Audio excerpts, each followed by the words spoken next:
আসসালামু আলাইকুম। আমি মোহাম্মদ রাকিবুল ইসলাম ইমন।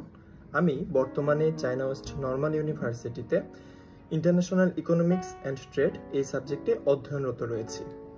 আজকে আমি যে বিষয়ে আপনাদের সাথে কথা বলবো, অর্থাৎ যে টপিকটি নিয়ে আমরা আজকে কথা বলবো, সেটি হলো চাইনিজ এম্বাসিতে ভিসা ইন্টারভিউতে কি কি প্রশ্ন করে থাকে।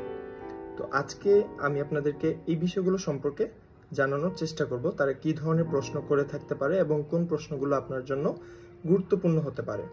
তো শুরুতেই তারা আপনাকে আপনার নাম জিজ্ঞেস করতে পারে এবং অনেক ক্ষেত্রে আপনার পাসপোর্ট নাম্বারটিও তারা আপনাকে জিজ্ঞেস করতে পারে। এছাড়া আপনার মা বাবার নাম জিজ্ঞেস করতে পারে। দেন হচ্ছে তারা আপনাকে আপনার বার্থ প্লেস, অর্থাৎ আপনি কোথায় জন্মগ্রহণ করেছেন, এই বিষয়টি তারা জিজ্ঞেস করতে পারে। এবং সবচেয়ে ইম্পর্টেন্ট বিষয়, তারা আপনাকে আপনার ইউনিভার্সিটি নেম জিজ্ঞেস করবে, আপনি কোন ইউনিভার্সিটিতে অ্যাডমিশন পেয়েছেন। এবং আপনি যদি কোনো স্কলারশিপ পেয়ে থাকেন, আপনাকে সেই স্কলারশিপ সম্পর্কে তারা জিজ্ঞেস করবে, কিংবা স্কলারশিপটির নাম কি, কোন স্কলারশিপ পেয়েছেন বা কোন স্কলারশিপ পেয়েছেন কিনা, এই ধরনের প্রশ্ন করবে। এক্ষেত্রে বলে রাখি, আপনার প্রশ্নগুলো কিন্তু অবশ্যই তারা ইংরেজিতে করবে। এখানে বাংলাতে ইন্টারভিউ দেওয়ার কিংবা তারা বাংলাতে ইন্টারভিউ নেওয়ার কোনো সুযোগ নেই। এরপরে তারা আপনাকে জিজ্ঞেস করতে পারে আপনার ফ্যামিলি সম্পর্কে, আপনার ফ্যামিলি মেম্বার কতজন আছে বা ফ্যামিলি সম্পর্কে। এরপর আপনি যে ব্যাংক স্টেটমেন্ট দিয়েছেন, আপনার ব্যাংক স্টেটমেন্টে আপনার স্পন্সর সম্পর্কে আপনাকে জিজ্ঞেস করতে পারে।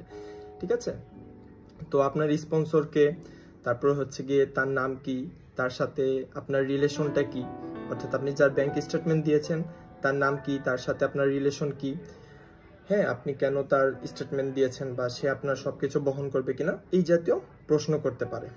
এরপরে আপনাকে জিজ্ঞেস করতে পারে যে আপনি পূর্বে চায়না গিয়েছিলেন কিনা, অর্থাৎ did you go to China before, এই কোশ্চেনটা আপনাকে করতে পারে।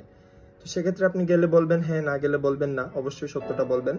এবং এছাড়া আপনাকে তারা আরেকটি বিষয় জিজ্ঞেস করবে, যেটি যে will you back after your graduation, অর্থাৎ আপনি কি আপনার গ্র্যাজুয়েশনের পরে বাংলাদেশে ব্যাক করবেন কিনা।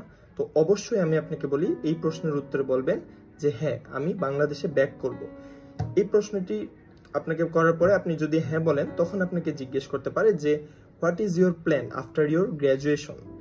তখন আপনি কিন্তু সুন্দর করে উত্তর দিবেন যে আপনার প্ল্যানটা কি দেশে এসে। সেটা আপনি বলতে পারেন যে আপনি যদি বিজনেস রিলেটেড সাবজেক্টে পড়াশোনা করেন, আপনি বলতে পারেন যে দেশে ব্যাক করে আমি বিজনেস করব বা এন্টারপ্রেনার হব, বা আমি হচ্ছে কোনো কোম্পানিতে যুক্ত হব বিজনেস রিলেটেড, এই বিষয়গুলো কিন্তু আপনি বলতে পারেন। এরপরে হচ্ছে আপনাকে তারা আপনার বেসিক এই বিষয়গুলো সম্পর্কে কিন্তু তারা নর্মালি জিজ্ঞেস করে, আমি এখানে যে বিষয়গুলো বলেছি। এছাড়া আমি কমেন্ট বক্সে আপনাদের সুবিধার্থে আমি হচ্ছে গিয়ে আপনাদেরকে এই প্রশ্নগুলো দিয়ে দিব, যাতে আপনারা বাসায় প্র্যাকটিস করতে পারেন এবং বুঝতে পারেন অ্যাকচুয়ালি কি ধরনের প্রশ্ন তারা করে থাকে। এবং এখানে একটা বিষয় বলে রাখি যে আপনি ইংরেজিতে যেমনই হন না কেন, আপনার ভয় পাওয়ার কোনো কারণ নেই, কারণ আপনি জাস্ট মেইন অ্যান্সারটা দিলেও হবে। আপনার বার্থ প্লেস কোথায় আপনাকে যদি জিজ্ঞেস করে, আপনার বলার দরকার নাই যে মাই বার্থ প্লেস ইজ নারায়ণগঞ্জ, আপনি কিন্তু জাস্ট বলতে পারেন নারায়ণগঞ্জ। যদি আপনার ইংরেজিতে ইতস্ততা থাকে বা আপনার বলতে অসুবিধা হয়, জাস্ট আপনি মেইন যে উত্তরটা সেটা দিয়ে দিতে পারবেন। ঠিক আছে, এরপরে হচ্ছে গিয়ে আপনার মনে করেন যে যারা ইন্টারভিউ নেয় তারা মোটামুটি ভালো ইংলিশ জানে, তো খুব বেশি ভয় পাওয়ার কারণ নাই। আমরা জন্মের পর থেকে ইংরেজি শিখি, সো আমাদের কাছে এটা নর্মালি খুব ইজি, এবং এই প্রশ্নগুলো খুব বেসিক ইংরেজি, খুব কঠিন কিছু না, সো ভয় পাওয়ার কিছু নাই। অ্যান্ড আমি আপনাদেরকে গুড লাক জানাচ্ছি যে আপনাদের ইন্টারভিউর জন্য। আশা করি আপনারা সবাই ইন্টারভিউতে পাস করবেন এবং ভিসা পাবেন, এবং আপনাদের সাথে ইনশাল্লাহ কোনো একদিন হয়তো চায়নাতে দেখা হতে পারে। তো আমার সাথে থাকার জন্য ধন্যবাদ। আমি সবসময় চেষ্টা করব যে আপনাদেরকে আপডেটগুলো দেওয়ার। বর্তমানে আমার ভ্যাকেশন চলছে, দ্যাটস ওয়াই হচ্ছে আমার পক্ষে ইজি হচ্ছে আপনাদেরকে আপডেটগুলো দেওয়ার জন্য। তো এছাড়া আপনাদের যদি কোনো সমস্যা কিংবা অসুবিধা থাকে, আপনি আমাকে কমেন্টে জানাতে পারেন অথবা আমার হোয়াটসঅ্যাপ নাম্বারে যোগাযোগ করতে পারেন। আমি আপনাদেরকে ভিসা রিলেটেড সকল বিষয়ে উইথাউট কোনো ফি আমি আপনাদেরকে হেল্প করার চেষ্টা করব।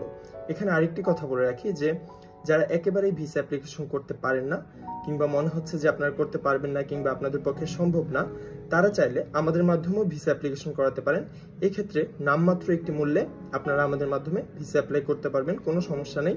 আমরা যারা স্টুডেন্ট আছে আপনাদেরকে সর্বোচ্চ হেল্প করব। ধন্যবাদ সবাইকে, ভালো থাকবেন। আসসালামু আলাইকুম।